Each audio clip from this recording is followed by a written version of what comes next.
Welcome to the Beverly Hills Bar Association's International Family Law Series. I'm Alphonse Provinziano, a family law practitioner based in Beverly Hills, California, and also a fellow of the International Academy of Family Lawyers.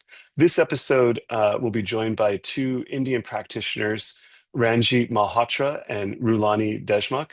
And what the significance to us is in California in particular is that there's such a big diaspora of people from India in California. But when you're faced with a case involving India, and let's say the family has property, well, how do you value that property in India? What are the ways to deal with that? And this is a recurring theme that we see often.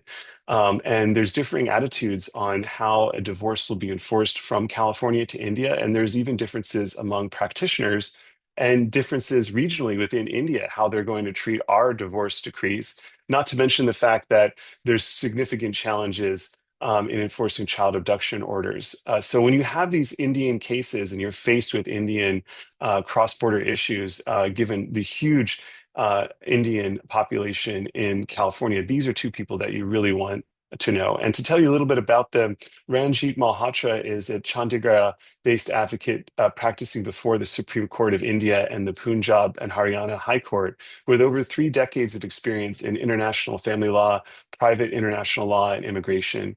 And he is a fellow also of the International Academy of Family Lawyers. And he was the first Indian lawyer awarded the Felix Scholarship to pursue his LLM at the University of London. He advises foreign lawyers and embassies on cross-border matters, provides expert testimony in overseas proceedings, and has authored 9 books on Indian family law and legal issues for residents worldwide.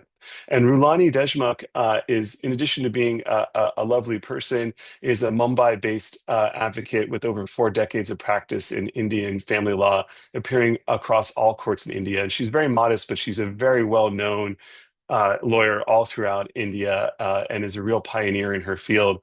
And she's been involved in landmark judgments on maintenance, child abduction, relocation, and has spoken domestically and internationally on family law, wealth structuring, and laws governing women.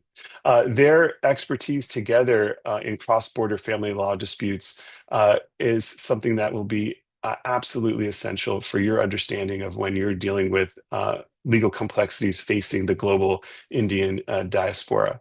Let's get to our episode. Really wonderful to be here with you, Ranjit and Mrunalini. And it's a wonderful thing because we're here in Barcelona getting to meet in person to discuss Indian law and California law. And I just wanted to thank you both so much for being here. Thank you so much for having us over here. And I'm sure we're going to have a great conversation regarding the subject matter. Thank you so much. Appreciate it. It's such a pleasure. And I know you just came in. The people at home don't understand this, but it's about 10:30 a.m. here in Barcelona before the International Academy of Family Lawyers. And you just got in from India at 8 a.m. Yes. And Ranjit, how long was your flight from India? See, I had a long journey. From my home to Delhi was 6 hours by taxi. Then I took a connection from Delhi to Munich, 8.5 hours, 2 hours waiting, and then another 2 hours for me. Door to door, it was only 26 hours. I've been doing this all my life. Only 26 hours. So I've been traveling for 35 years, right from, you say Toronto, Vancouver to Sydney, Perth, here, there. I love it. And we are very grateful to you for setting up this podcast recording. And I was just thinking about it, 3 experts from 3 different cities on a neutral soil.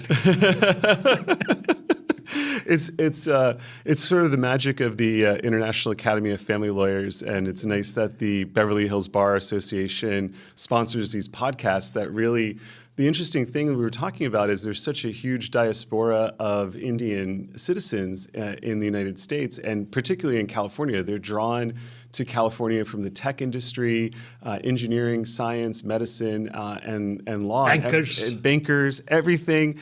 We have such a huge Indian community, and I think for a lot of practitioners in California, they don't understand, well, look, I have this case where there's a nexus in India, and how do we deal with that? So I was kind of we're hoping to do a deep dive so that California practitioners can know what there is to know about India, and they'll have 2 great people in different cities to talk about a little bit about these problems and if they need help in the future. Thank you, Alfonso. I mean, you're right.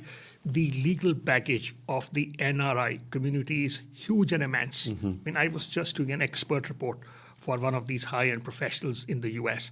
What happens is there are very complicated issues insofar, especially relating to the validity of marriages. When any divorce litigation starts, right, it's quite complicated. For you in your jurisdiction, like the marriage certificate is the last word. But now what happens is, in our country, if you have got married under the provisions of the Hindu Marriage Act 1995, which has like extraterritorial application, right? It's like your personal law you carry in your pocket. It extends outside the territories of India. So now the core question which comes at the start of any bitterly contested divorce litigation, especially when either of the spouses are highly qualified and they're multi-jurisdictional assets, is the validity of the marriage. See, we have Section 7 of the Hindu Marriage Act 1955. Now, it prescribes the ceremonies of marriage. Now, what happens is, whether it's Northern India or Southern India, you see, in Northern India, you will have the 7 steps around the sacred urn, the holy fire, with the priest chanting the hymns. That is the validity of the marriage, right? See, traditionally in olden days, registration of marriages was not compulsory. That the priest doing the ceremony and inviting everybody, family, extended family, friends, acquaintances, few hundred or 500 people, depending on your standing, that was considered to be the validity of the marriage.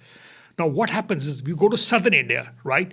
They will have a different set of customs. People coming from Kerala, Andhra Pradesh. So these are ceremonies which are like akin to ceremonies of marriage. Now, what happens is, sometimes there may not be valid ceremonies of marriage. Nonetheless, you have a marriage registration certificate, right? So the foreign court judge, he is in a maze. He says, look here is this marriage certificate, but how are you now challenging or assailing the validity of the marriage per se as such? Right. Now, the answer to that question is, under Section 8 of the Hindu Marriage Act 1955, the marriage certificate is neither conclusive proof nor of the date of marriage, nor of the ceremonies of marriage, because it is only a declaration before a public authority. It's an administrative function. The parties to the marriage themselves are responsible for the contents of the marriage certificate. They have to give evidence like marriage photographs, wedding invitation cards, their ID cards, and witnesses from both sides of the families. Sometimes it is manipulated. So these issues become very important issues. Sometimes there have been cases, in addition to tendering expert evidence, the courts have gone so far, even sort of examining the priest who's stated to have performed the ceremonies of marriage. And I think that's something that we, a lot of times in California, don't appreciate.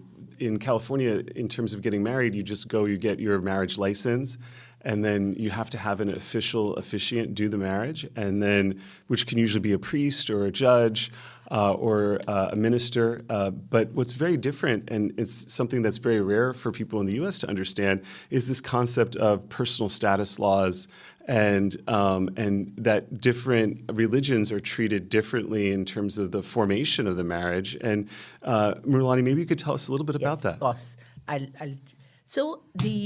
It's a very peculiar setup as far as the Indian marriages are concerned. Please appreciate that our marriages or our Hindu law or the other laws have their origin in the uncodified law, which has come through customs, usages, etc. Only in 1955 was the codification done, where all these things which were happening otherwise without a statute were now put into a statute to give it that statutory recognition. And in India, it's a multicultural, multi-religious country. So we have Hindus, we have Muslims, we have Parsis, we have Jews, we have Christians. Fortunately, unfortunately, I don't know what to say that, but there's no similarity or one forum where things happen. So a person, your religion is something that takes you for your marriages, for your inheritance, for the other subsequent things. So hence, now there is to be honest, now there is a move that's been happening in India where they're trying to have a uniform civil code, which means all these civil issues relating to marriage, inheritance, succession, etc., could come under one statute so that there is no difference. But that will take some time. As we speak, we are still governed by the personal laws. And that is why the personal status is something which is very unique and very exceptional as far as the Indian marriages are concerned.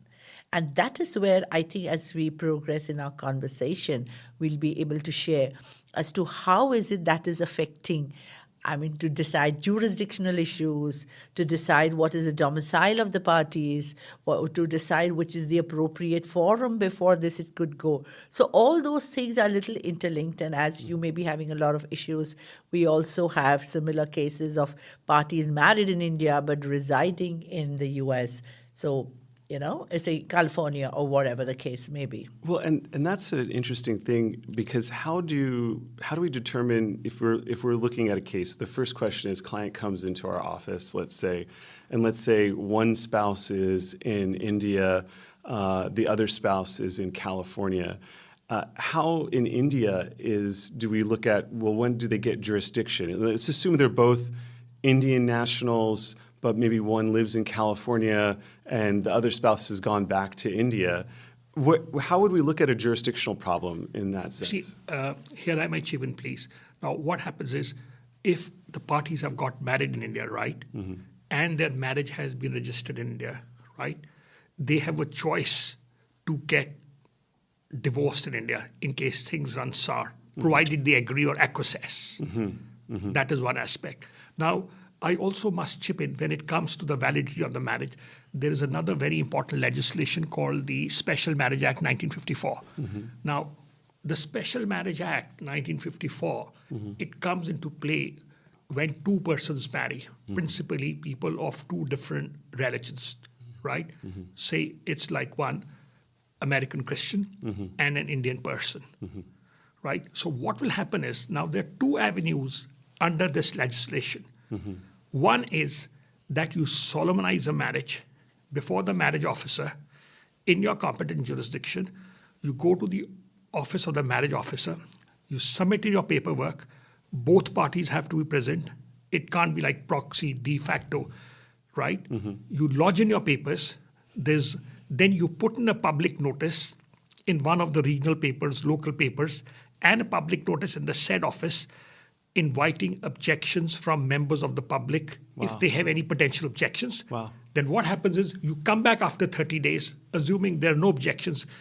Sometimes there is friction with the families when you find a person of Indian origin, he or she is marrying somebody outside their religion. Things have changed. India has become very cosmopolitan, but still there are friction, and there is friction sometimes and unpleasantness. If everything is fine, after 30 days, you go back to the marriage officer, you get your marriage certificate. But advising a number of Schengen member states on their settlement applications, they are very touchy on one aspect, and rightly so, that under the provisions of the Special Marriage Act 1954, one of the parties must have resided in that jurisdiction for a period of 30 days at a stretch. It is just that you just can fly in, both of you, and just try to have your marriage registered, right? Oh, interesting.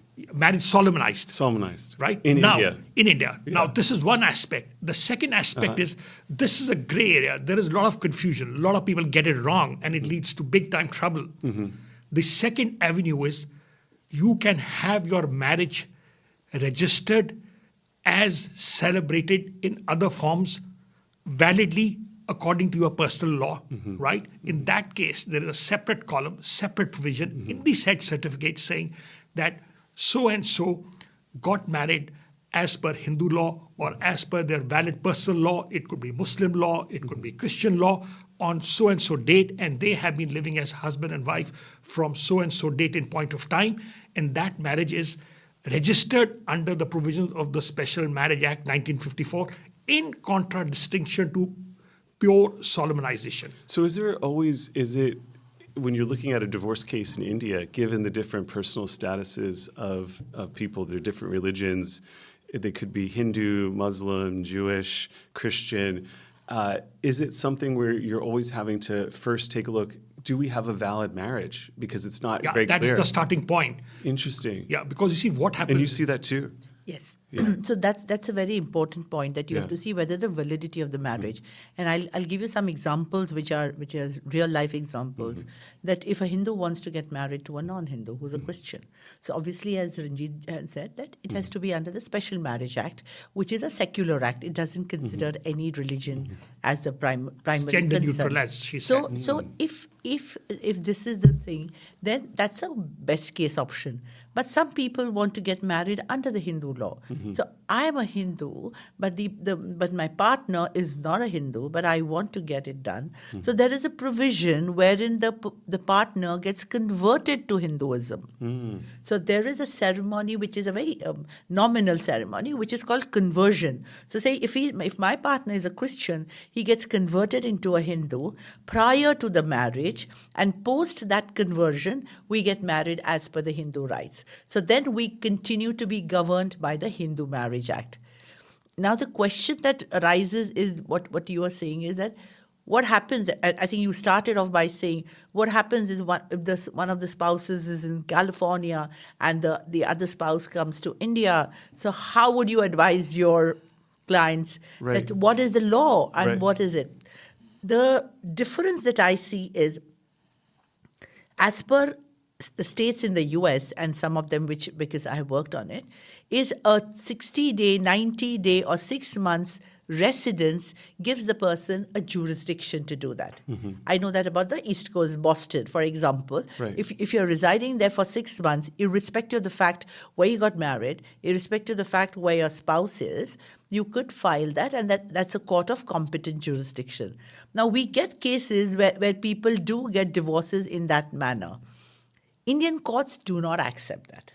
That is not considered to be a valid divorce because the parties have gotten married, I'm saying for the sake of argument, under the Hindu Marriage Act.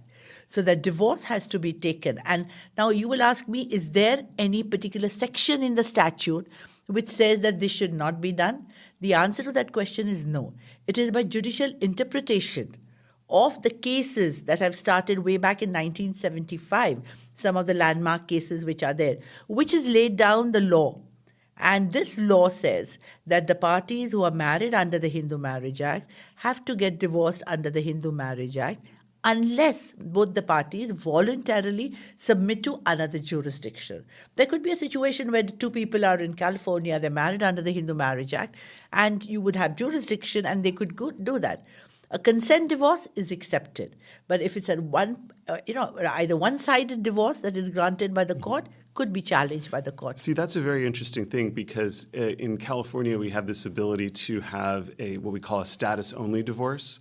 So the parties could just agree to get divorced, and then that's an agreement that their marriage is they're no longer married. But then you can reserve all your issues of property division, alimony, spousal support, child support, custody for another determination. So that is an interesting nuance that a lot of practitioners in California wouldn't understand. That if you're Hindus and there sounds like if there's an objection. And one person's maybe in India, but the other person's in California, and you're saying, look, I'm going to go forward in California. I'm going to go forward with this divorce in California, and the other person objects to it. They may not. You could do your divorce in California theoretically, and then have an unenforceable judgment in India. Is that what Right. you have seen? Yes, Yeah. exactly. That's what it is. And the Indian courts, most of the times, do not recognize because there are case laws, that is what the judicial precedents have been, and there are certain sections of the Civil Procedure Code which says what is a foreign judgment and which is that foreign judgment which can be executed in the Indian courts or valid under the Indian law. So these two things have to be sort of, got together for the courts to determine the validity of probably a divorce which you may get into in the California court, but may not be acceptable or Well, and I have an interesting question for you. So if you're Muslims, let's say, and you're from India, is it the same treatment? Do you have to get divorced under any particular Muslim code in India, or is it more focused for Hindus? Muslim law or the Islamic law, they do not have a structured statute. They are governed by the Sharia law, but more by the religious thing. So a woman has an option for going for divorce in the court under that she was being treated cruelly or whatever her grounds may have been. But a husband to divorce his wife has to go as per his personal law of pronouncing talaq. Talaq is a divorce. And there are certain guidelines which now the courts have let down as to what could be constituting a valid talaq or a divorce. But that is not from the court. It is by legal notices and pronouncement before the religious heads. I'm kind of curious too, in the sense if that kind of consideration is property treated differently based on your religion, or is it the same way? Okay, Alphonse, before we proceed further, I have 3 points to chip in, supplemental to a very important issue Mrunalini raised about, right? Yeah. Then I'll come to the other 2 issues.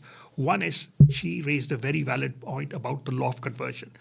Now, you see what happens is, traditionally what the law of conversion means is that before the priest is actually, if it's a Christian person wanting to get married to let's say a very common scenario, European husband, lady from Delhi or anywhere down south, Bombay, Kerala, right? Both are highly qualified.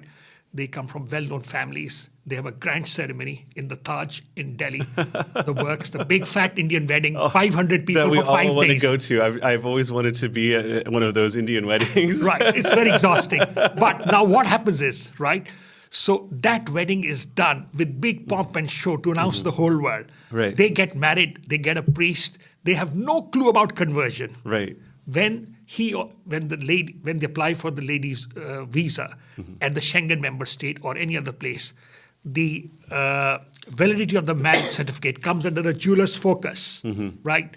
The embassy is short going to say, we do a lot of advice work for Schengen member states. They will immediately attack the validity of the marriage. They'll say, where was the conversion? I mean, the family, you don't blame them. They will have no clue about conversion. Right. Generally, what happens is the priest solemnizing the wedding, if he's told about the conversion, right, what he does is just before the marriage or after they've wrapped up and the family tells the priest, look here, can you give us a certificate that you solemnize the wedding? Because we now have to go to the office of the registrar of marriages or the marriage officer, as the case may be.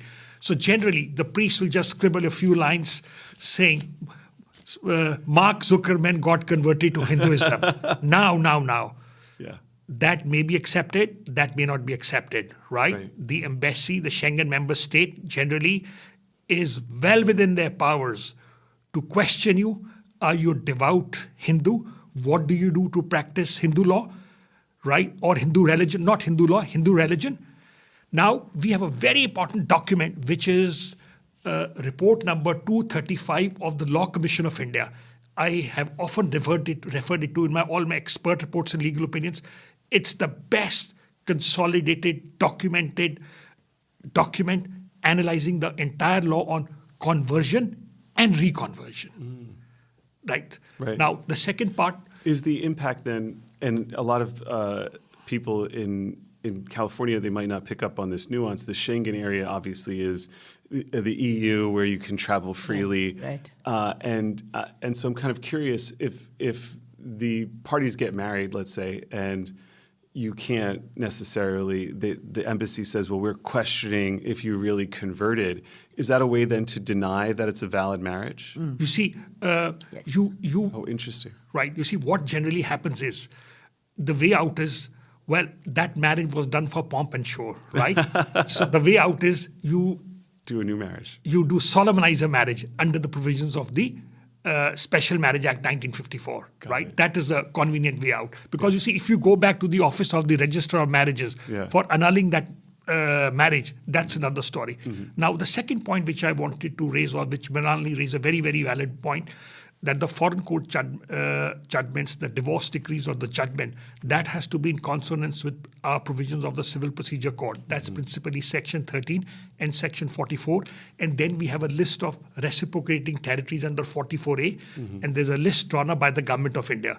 So, basically the law is, settled law is, it should not violate the principles of natural justice. It should not be opposed to the public policy, should be in consonance with laws of India. Now, what happens is, as Mrunalini pointed out, sometimes what happens is the husband goes to a particular county or a jurisdiction, say it's California, England, or Canada.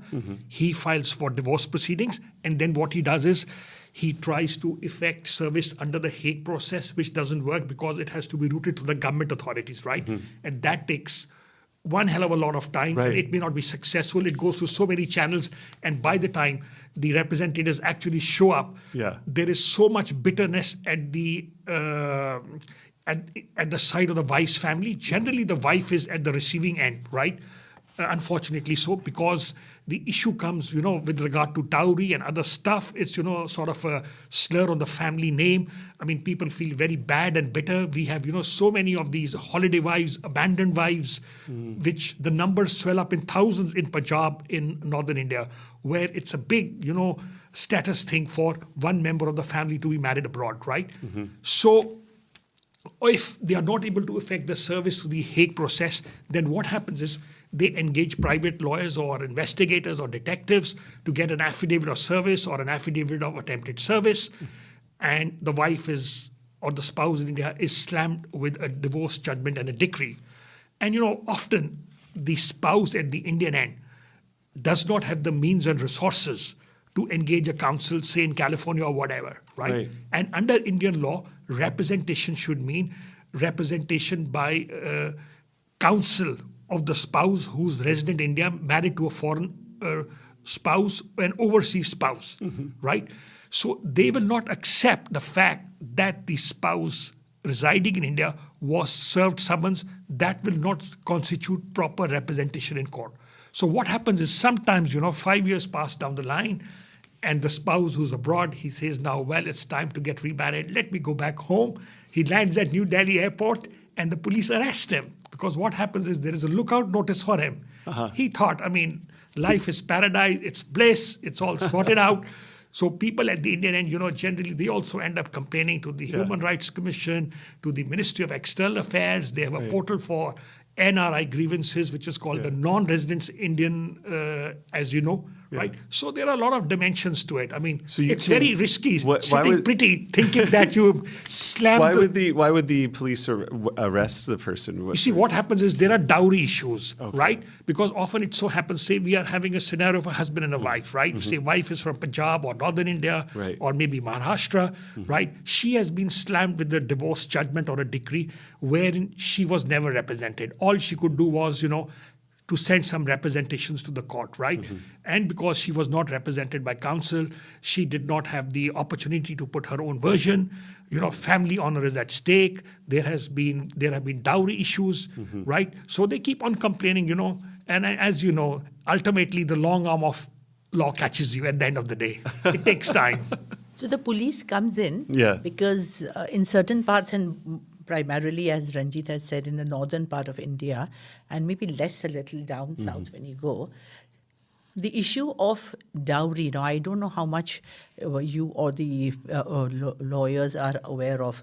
Dowry is a concept wherein the girl's parents are forced, coerced, emotionally blackmailed to give the husband or the husband's family members things in terms of gold, things in terms of cash, things in terms of properties, to all those things, and the concept is because the girl is going to come and stay with us, and I'm the husband and is going to stay with us, you have to compensate us.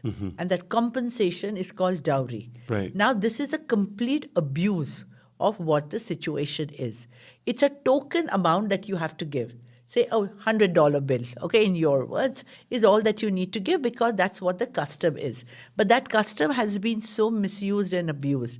So if a girl's family is subjected to this, which is illegal demands or monetary demands for the husband and from the husband and his family, then the wife has an option under the law to file a police complaint against him, his parents, or whoever the family members are, and that would come under the criminal proceedings and not under the civil proceeding. And that is why in extreme cases, there could be a case of arrest warrant or something. So that's the case that we are talking about. That's so interesting. So husband gets a default judgment in California, keeps the dowry. Yes. And returns to India. Yeah, thinking it's all over. Thinking it's done with, but it's not. And so I guess the sad moral of the story in those situations are if you could maybe divide up your U.S. assets, but then you've got huge legal problems in India. Yes. So what happens? That's the trap for people advising clients in the U.S. So what happens is, I'll tell you a very typical case. If I'm representing, and I'm being very honest over here, if I'm representing a husband who probably have lived in California, who have for some time, and the wife has come back or she's staying there, but is married under the Hindu Marriage Act, and they were married, say, in Bombay for the sake of argument, we advise him to file here to grab the jurisdiction here. The reason in India. In India, yeah. The reason being, I want to safeguard the equitable and the community property which you have in the US, in the California jurisdiction, where all marital assets minus the debts are divided equally. That's what I understand. In California. In California, and most of the Western US, but not. Yes. And somewhat to a certain extent, you'll have that in the East Coast, but it's dealt with, called equitable principles of common law. Yes. Yeah. I've seen that in New York State because I've done a couple of matters there. So if I have to protect his assets and not be subjected to the equitable distribution and be guided by the Indian law, because in Indian law we do not have this equitable and proportionate distribution of the assets or marital income which is there. It is only based on the needs of the woman, her maintenance, her residence, and her lifestyle that they have led as a couple for over a period of time. So there's a huge difference between 50% going to the wife and the wife getting amount from here. And so we advise run. Is it gender focused? Yes. See, and that's so different from... No, it's gender focused, which is in the interest of the husband. But we have wives, I'm giving the other flip side, who are otherwise either residents there or at some point of time were residing there, which gives them jurisdiction to file. They file it over there. I'm doing 3 cases right now where the wives have threatened or they've filed over there while the parties were married in India, and all 3 husbands are, those 3 cases, their husbands are my clients, and we have advised them that let's file it here before she grabs the jurisdiction. Otherwise, you have these cross-jurisdictional issues. Wow. And how does that prevent it? How does that prevent the cross-jurisdictional Because if I file it here and the wife files it over there, in India, and the wife files it there, I can challenge the jurisdiction. And I will say that, listen, we are Indians, we may be even US citizens, but we are born Hindus, and we got married under the Hindu Marriage Act. We continue to be Hindus, so we are governed by this law. And there is a competent court of India, whether it's Mumbai or any other place, which is going to decide these issues. And this is not some banana republic. We're talking about the Indian courts. We're talking about the courts which also consider the rights of the wife, the rights of the children, the maintenance, the residence, etc. They may not consider equitable and proportionate distribution, but they are going to consider that. So we are going to say, why are you going there if I'm for the husband? Come to India, you can get whatever it is. The wife feels she may not get a proper share here and she wants to go there. So this conflict is always... If you are the moneyed spouse, let's say you're the person who has the assets, we understand, California and much of the U.S., even though it doesn't say it's that way, but definitely California, Western states, it's a 50-50 marital division, but then premarital property, separate property, post-separation, separate property, 100%. Where do you think about filing in that consideration? Here I'll chip in. Yeah. What I have seen, especially from US, the new generation of super smart, highly qualified young professionals, techies, bankers, software engineers. For sure, people working in the tech industry, industry. coming to California, working in all sorts of companies there. Yeah. You will be surprised, Google, Alphonse. Netflix, they do massive research on forum shopping. They will ask you very pinpointed questions, right? They will ring up people like Mrunalini, us, here, there, right? So they know what they're doing, right? See, basically, if you are smart, what you do is you nudge everything to India. Because what happens is, like the golden handshake, which you would get in California, you would not get in India. Oh, I mean, not exactly the same way. But today, I mean, just to take this forward, Ranjit is absolutely right. It's not going to be 50%. Right. That's not the law of the land. Right. The law of the land is 25%, which goes to the wife. Interesting. And because because the husband has the responsibilities of the children also.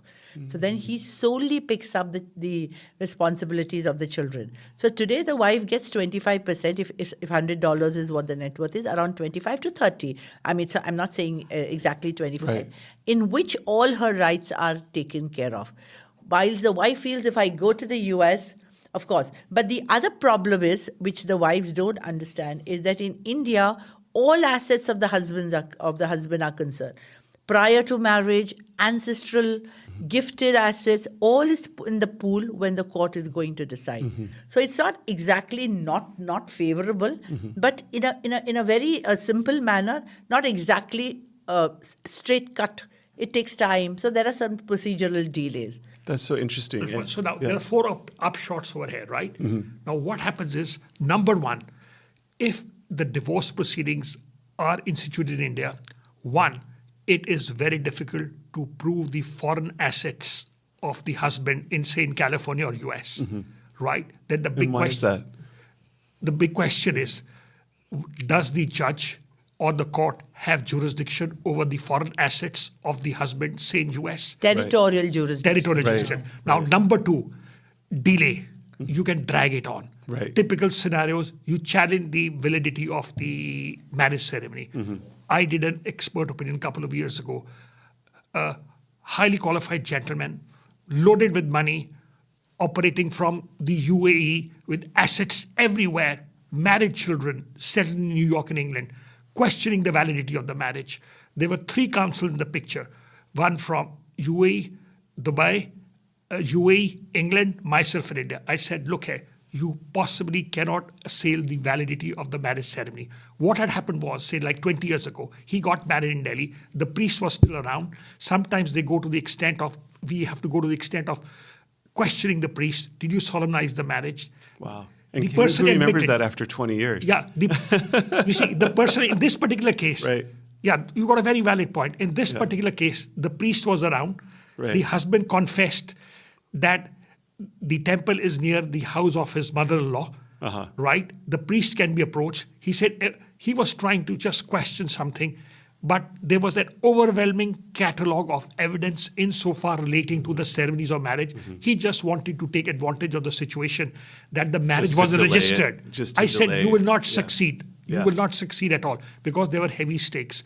So now two issues, as I told you. One is How of long, just if I could interrupt, how long did that case go from start to finish? How many years did it take? no. They just contacted me on the issue of the Got it. validity of the Got it. marriage. Got it. The solicitors in England, the council in UAE, Yeah. and myself here in India. Yeah. And they had their matrimonial home was also in England. I mean, rich people have houses in so many cities and Right. jurisdictions. Yeah. And his English solicitors advised him. He says, the moment I advise you not to travel to England, the moment you land at Heathrow, there will be some agent waiting outside to serve you proceedings. Right. Right? So I said, this cannot be taken forward. I'm sorry, I cannot do an expert report. Right. Now, two issues I've addressed. One is of delay, territorial jurisdiction over foreign assets, right? So these are two significant points. And then the issue of the validity of the marriage we have addressed. There were two more points which have now sort of gone drowned in the conversation we are having. You know, and I think that's the fascinating thing talking about all this stuff is when you start peeling the onion layers away, you see the complexity that's involved. And I think that's the challenge for a lot of U.S. practitioners. And we also have we'll have a lot of people that are, let's say they're of Indian ancestry, and they may have just emigrated, but they're U.S. citizens now. But then they have issues where, let's say they are getting through a divorce right now in California, but they have property in India. And that's always a very challenging thing. Yeah, I'll come back to my third point. It's about property. You Yeah. see, now what happens is, you've done your research very well. I admire you, sitting from a desk in California, you've got a very good picture of what happens on the ground. You see, what happens is, once you're loaded, right, as you know, in India, when it comes to divorce proceedings, the extended family has a very large hand, especially the parents. say you got 9 properties, and whereby the husband had some properties on his name, suddenly you will find that the properties get transferred within the family. They will project an image as if he's got nothing on him. I remember a case from our jurisdiction 30 years ago, both very powerful parties. The judge started the judgment with an opening paragraph that both the parties have put up massive concerted efforts to conceal their assets. Like I did an expert report in a case relating to Goa. Both the parties were resident in England. They had massive assets in Goa, Hong Kong, South Africa. And when it came to the disclosure, Goa, India, Goa, on the which has southwestern coast. It has a separate civil code. I mean, it's a different area of law. Used to be part of Portugal. They have a long time separate ago. civil code. Yeah. They have And separate. they have a uniform civil code there. Oh, really? Yeah. Oh, interesting. And but very limited documented, reported case law. I mean, getting information is sort of a huge task. So what had happened was I had to do some legal reports, and then I used a local firm of lawyers from Goa and Bombay to discover and investigate his assets from a big business family with headquarters in Goa, big name in Goa, right? And suddenly they found some properties. We got certified copies of the title deeds. I gave it to the solicitors in England, which led to a strikeout eventually. Really? Right. You see, now what happens is one very more important aspect is How was that a strikeout? Just out of curiosity. because you see, they did not disclose their properties in Goa before the proceedings going on in the High Court of London. Right. Now, you see, what happens is, especially from Northern India, sometimes you find whereby people have been married for 20, 30 years, they assail the validity of the marriage, and this instructing solicitors will tell you, look here, we got some copies of some land revenue records. Can you please investigate? Now, the problem is, in olden times, all these records were not computerized or digitized. So you have to depute a team of local lawyers or send lawyers from your office, go and do an inspection, but it does not stop there. The best way is, whether it's Northern India, Delhi, Bombay, whatever, or Goa, the best thing to do is, now these days you can get information under the provisions of the Right to Information Act, or you apply for the certified copies of the title deeds. Once you get the certified copies of the title deeds, then you should advise the instructing solicitors or the attorneys in the US, as the case may be, please, now we need a local valuer to assess the value or the price of the land. Now, what has happened is real estate has shot up like anything. And in California, we have something that all the divorce lawyers like to use, although it's not admissible in court, which is Zillow, which you may have heard of, may have not of. You can type in an address, and it'll give you a printout. It'll say, okay, this house in Santa Monica is worth $1 million. And obviously, India has a very different system of property valuation, and there's listed rates, right? But tell us a little bit about it. How do you deal with those properties? How do you value the properties have a ready reckoner, which is the registrar, which is kept with the now with the authorities, which has a value of the property, say 50 lakhs Indian rupees. But the actual market transaction that have taken place could be 70 lakhs.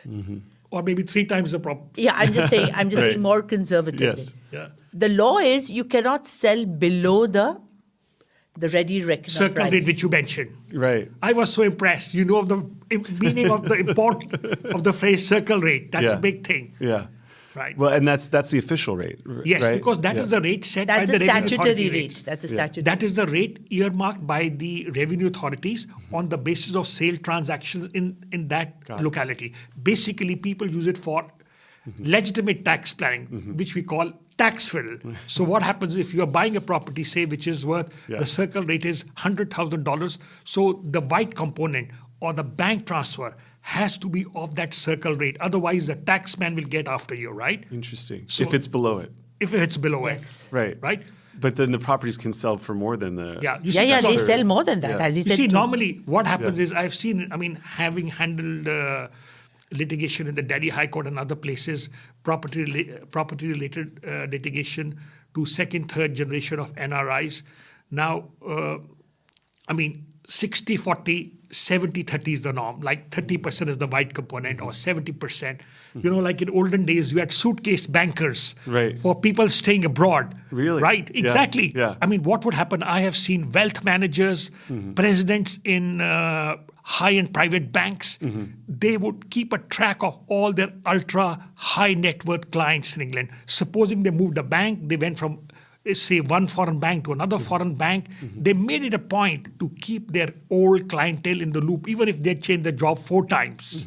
So what happened in olden days, this is all history. If you had such like property transactions, you were staying abroad, you sold a property, I mean, the client would get in some suitcase bankers. They said, okay, you take care of this. But now things have changed. Right. The tax man is very strict. The Reserve Bank of India is very strict. Your tax compliances are very strict. You are under the scanner. You have a form AS-26. It's like, you know, you get your entire life history on the website of the income tax department. Gone are the days of fiddling. And is it something, you know, what a lot of times we'll rely on in the U.S.? So if we have, let's say, for example, we have a divorce going on, and in California, we can deal with your worldwide assets. It doesn't necessarily mean, for example, that we'll be able to go to India and divide up a house or a property. But we'll say, look, this property is worth the equivalent of 500,000 US dollars. And because we can't get to it, and let's say it's in the husband's name or the wife's name, 50% of that is community property, so 250,000 US is community property. We'll take that from a US asset and give it to the husband or the wife. How do you, if you're the US based attorney or the California based attorney, do we contact you, Ranjit, or you, Mrunalini, and see, hey, how do we deal with, you know, this particular issue? Can you give us an opinion? Do we have to talk to an appraiser? How do we get to that? I'll tell you, I've done a lot of expert reports in such scenarios. See, what happens is, our Indian courts are not, you're coming to the first part of the proposition, our Indian courts are not equipped to handle assets of one of the parties which are worldwide, which are outside the territories of India. Now, how do you handle a situation whereby there is a property, say Delhi, Bombay, or any part of the country, to assess its value? First, what happens is you get a certified copy of the title deed, right? The second step is you get a valuation done from a government-approved valuer from that jurisdiction. The third step is you give a legal opinion or an expert report on the title of the property, saying, look here, these are certified copies from the government authorities which constitute evidence of the title of the property, right? Then the question comes is our inheritance law, right? What is valid under the joint family properties, and then what is valid under properties acquired from the ancestrally or the self-generated income, right? Self-earned. Self-earned. So these factors then come into play, and then you have to see, then there's another dimension under the provisions of the Hindu Succession Act and the Indian Succession Act of 1925, you have to see what law applies to the movable assets, immovable assets within the territories of India and outside the territories of India. Wow. And is that what you've seen, MD, too? In your, Yeah. And that's sort of the interesting thing for us is we kind of talked about it a little bit, but I'm kind of curious, before we go too deep into that, let's say, for example, you have that cross-border case where it's California versus India, and we want to go forward with the case in California. Let's say I represent the wife, and she's going to get more of a windfall in California. Husband wants to keep the case in India. We have this concept, and I know you're familiar with it from your studies, of inconvenient form or form nonconvenience. Non-convenience. Can you initiate a form nonconvenience So forum in India? non-convenience could be initiated only, but the principle behind which the jurisdiction is decided is the law of the land. So if I am representing the husband and I am saying that we are Hindus, we got married under this act, and the Hindu law is such, if you see the section, that it travels beyond the territories to which the parties are residing. So it doesn't mean that they have to be within the country. Even if they're residing otherwise, the law travels with them. It's like a crab on the back, the Hinduism that goes, Very well said. that goes with them. you Crab know? on the back. So that's the way. It becomes a that's- monster ultimately. No, that's how powerful this particular concept is. From India, I'm talking from the Indian point of view. Yeah. So yeah. this is where it is. So I would say that my court in India, if I were to represent the husband, would be the valid court because this is where we've got married. Of course. The wife would say, because I would get a windfall, that's no justification. In my understanding, Right. I would oppose you, sorry Right. to say that if you were her attorney, that listen, it's not about your windfall gain. It is, Right. you have to get your maintenance or your distribution of the assets, etc., as per the law under which you got married. Now, we have this concept, and I'm kind of curious. Let's say in this scenario, the vast majority of the assets are in California. Husband goes back to India, and let's say there's some assets, but just maybe some family properties, but they came and they made it big in the U.S., right? But then he realizes, I'm going to get a better determination in India because the wife is going to get less property. It's just going to be to meet her needs. So I want to go to India. I want to file in India. Let's say 10% of the assets are in India, 90% are in California. Will an Indian court say, yeah, it makes more sense to do this case in California, or will they keep it in India? No, it is not determined by the jurisdiction in which the property or the assets is situated. Right. Our laws are based on the law under which you get married. Right. You could have assets in India. You could have it in, Kuala Lumpur. You could have it anywhere part of the world. That could be considered. We cannot get it into it, but that would give the courts a little bit of an idea that this person who is projecting to have only X amount is really his net worth is much more than that. But that exactly will not be distributed because, as Ranjit said, they lack territorial jurisdiction. But they do get the optics about the standard of living or the wealth of the person concerned. So it is not determined by where the assets are located. It is determined under the law, by the law under which they have got married. Now, here's an interesting question, too. Let's say the children are in California with the wife. The husband's in India by himself. Would India still assume jurisdiction over the children, or would they give way to like the U.S. court for that? If it's only a custody petition that is to be filed, then that will have to be entertained by that court where the children are residing. So they may have been born in India, then they may have gone to the U.S. and they have lived there, and the courts in the U.S. may have jurisdiction.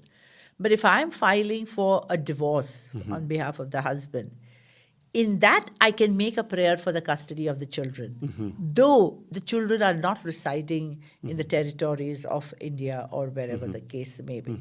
But this is a very interesting thing. I think Ranjit will be able to put a little more light on that. Before we move on to the issues of child custody, Yeah.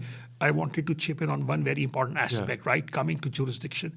We now have a jurisprudence developing on anti-injunction suits, right? Sometimes where the inconvenient jurisdictions, you will find either of the spouses going in for anti-injunction suits, and Mrunalini ma'am will also sort of supplement on that.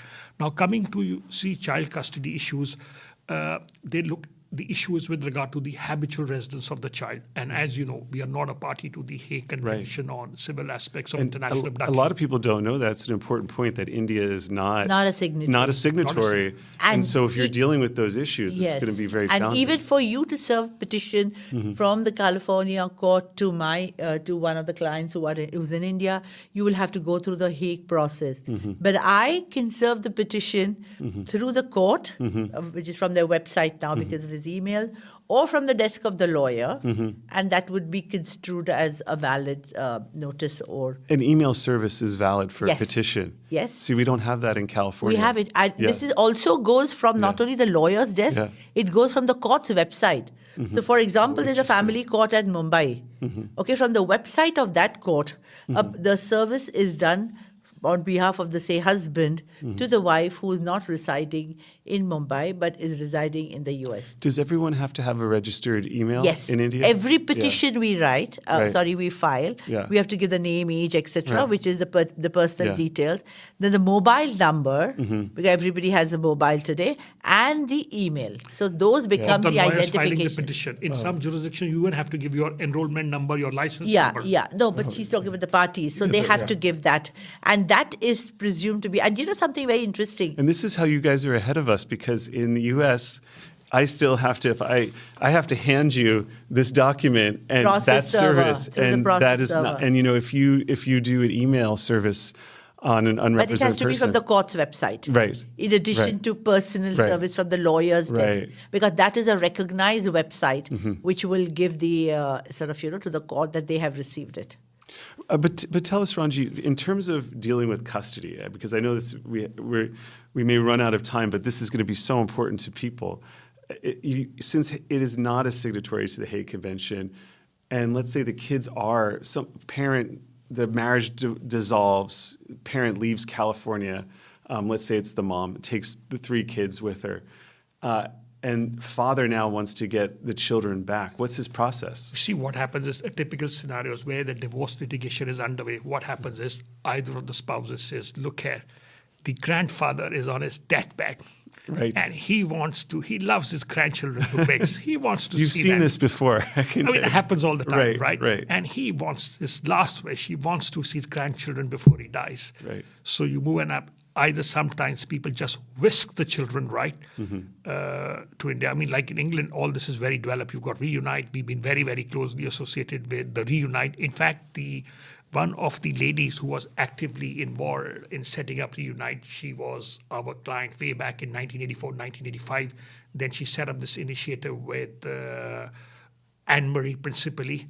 I mean, we all miss her so much. I mean, she did some sterling work, and I did a lot of expert reports, and some of my reports were cited in her reported cases. So what happens is either the child is clandestinely or surreptitiously brought to India, right? And then what happens is, to be not so kind to the other spouse, the erring spouse, what he or she does is she files like a custody application in the family court or the court of the competent jurisdiction. Now, this trial is like it's like a Rolls-Royce trial. I mean, it takes one hell of a lot of amount of time, right? And the Indian court gets seized of the jurisdiction. Other option is, what happens is the aggrieved spouse may get a foreign court order, right? But now the law is very clear. The foreign court custody order is one of the factors that will be taken into consideration, right? That will not be the sole motivating pole star or guiding determining factor to assess the claim of the award of the custody to either of the spouses. In fact, to be very honest with you, with the current day jurisprudence and the concern of the Supreme Court, Honorable Supreme Court of India, and high courts across the country, flashing a foreign court custody order is counterproductive. The Indian courts feel that you are undermining their authority. Wow. They will look at the entire circumstances around, Wow. right? And then what happens is, you see, So you have to get a second go then in India to absolutely. get the kids. Now, if I may develop this further, you Yeah. see, what happens is, what happens is, we have the, to initiate custody proceedings, right? Because we do not have any child custody law per se, right?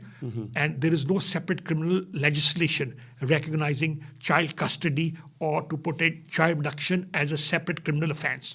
So the only option you are left with is either to file a writ of habeas corpus in the High Court where the child is, or a petition directly under Article 32 before the Honorable Supreme Court of India. But now you see what happens is we have law in both the directions, right? There are some judges which say, how can you have an illegal custody of your own child?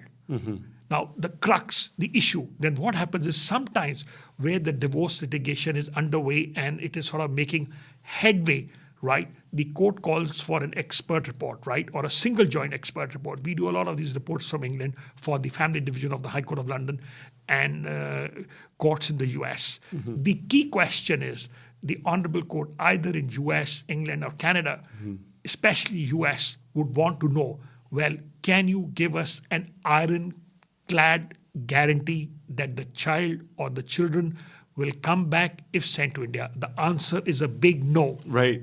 Big right. no. If any good, honest counsel will advise you. Seen that too, Unless mirrored.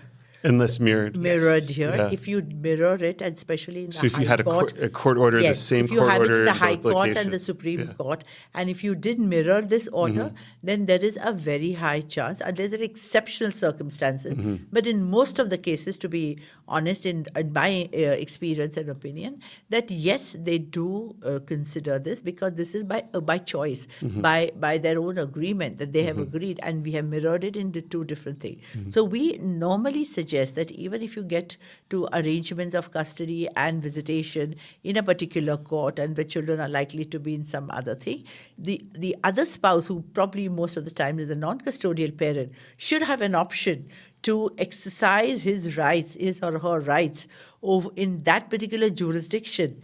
Because you can't just randomly go and ask the court that please do this. Right. They can only do it when there's a court order of that particular court, Right. which has given that. So this is the mirroring of the orders is now very, very predominantly done in these cross-border And that's issues. such an important aspect for California attorneys to know, because under California law and California's interpretation of international move-away cases, you have to have certainty that the children are going to, if they go to India, that India would enforce the orders, or that the children would be returnable. So it seems that if you're going to do a relocation case involving the US or California and India, the only way to really ensure that is to have mirror orders in two courts, in the High Court. In the High Court and Supreme Court, these are more executable ones. Sometimes in the trial courts on an honest basis, it takes time and years to get these things done.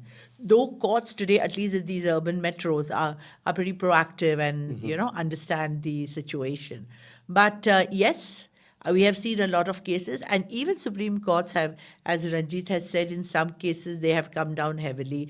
That which is that foreign court which thinks that they can decide about the children, we can also decide about it, because the parameters are different. In the US, as I understand, and please correct me if I'm wrong, the custody cases, it's always a joint custody between the father and the mother. It's only, am I right? No. Unless exceptional circumstances. Oh yeah, there's so many. It's just depend. Like for example, the biggest thing in California is if there's domestic violence, there's a presumption against the perpetrator of domestic violence that they don't get joint custody.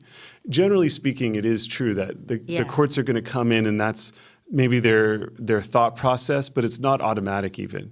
So you're close to it, but it's not 100%. Domestic violence could be exceptions. Yeah. In cases where there are incompatibility between the parties. Right. And they want to separate, and they're not coming to anything. Yeah. I think in most of the cases, in the cases that I have done, and of course your experience and authority in that field is much more, I have seen that it's a joint custody, and the joint decisions are taken. The parenting time is shared between, say, Monday to Friday with the mother or father and things like that. Yeah. Because I'll tell you why. We are now adopting that in our Indian cases. And we are saying that this is a better way to let the child be with both the parents. Right. Because the fight is between the husband and the wife. We don't want to drag the children into this. We don't want to deprive the child of the other non-custodial, unless there are exceptional cases, as you said, of alcohol or domestic violence or drugs or something which really, sort of negates all this. But we, and me as a practitioner, I feel that the kids need both the parents. The proportionate time could be different. The physical care could be different. The physical day-to-day care could be taken by the mother. But it is not that the parent or the other parent has to just come like a visiting father, like a Sunday daddy, just give some Santa Claus, do stuff and go. Right. Has to be an involved parent, because we have seen a lot of cases where the child, if has been deliberately kept away from the father or the mother, as the case may be, we've seen them that they had serious, severe psychological issues when they grew up as a child. So we want to stop that. And I am, in my own very, very limited, and not that I have much of reach, but in my limited capacity, in my cases, trying to reach a situation where both the parents, to a large extent, get, if not 50% and equal, proportionately equal. And also now, if I may chip in, Yes. with your permission, looking at the positive shift or the larger canvas of jurisprudence, we have now had some 4 very good developments. Rights of the child, voice of the child, like there was a Hague Conference organized by Mellon Freeman in London on looking at the voice of the child. Rights of the child, voice of the child is taken a very positive shift in the jurisprudence in this area of law, right? And as Mrunalini ma'am said, now the Indian courts frown upon parental alienation syndrome. Often the erring spouse, he or she will antagonize the minor child, sort of try to brainwash him against the left behind spouse. So this is the third aspect, right? And the fourth aspect, important aspect, is visitation, right? But sometimes there is a lot of trouble and bad blood, like the court orders, you will meet the child in a shopping mall or here or there. The wife plays, or the husband, one spouse may sort of try to play difficult, cut the custody, access, may not show up, don't respond to emails, saying the child is not well. So these are 4 very important issues which are looking at the rights of the child. I mean, sometimes the court, rightly so, they are not very happy when the erring spouses are flagging their own rights. So this has been a very positive shift in jurisprudence in the last 5 years. And one more issue, coming to mirror orders. I mean, 5 years ago, until 5 years ago, there would be a specific query by instructing attorneys or solicitors. Do you have the concept of mirror orders statutorily recognized in your jurisdiction? The answer is a no. But now you have judgments of the Delhi High Court and the Supreme Court. And in one of our lead cases, the concept of mirror order jurisprudence as carved out by the Delhi High Court was affirmed by the Honorable Supreme Court of India. I can give you the citation later on. It's one of our reported cases. Oh, that's amazing. Well, Ranjit and MD, I just want to thank you so much. This has been such a great conversation. Thank you so much. And it's so nice to be able to have it here in person rather than via Zoom. Via Zoom, absolutely. We could have sat here all day. You made it so. We could have. And I think this is going to be such a great resource for practitioners, and to know both of you are available for questions on Indian cases. They're going to come up, and there's just such a huge community in California. Yes. So thank you both for your time, and heartfelt thanks from the Beverly Hills We Bar equally Association. thank you for organizing this. We equally thank you for organizing this, taking this initiative.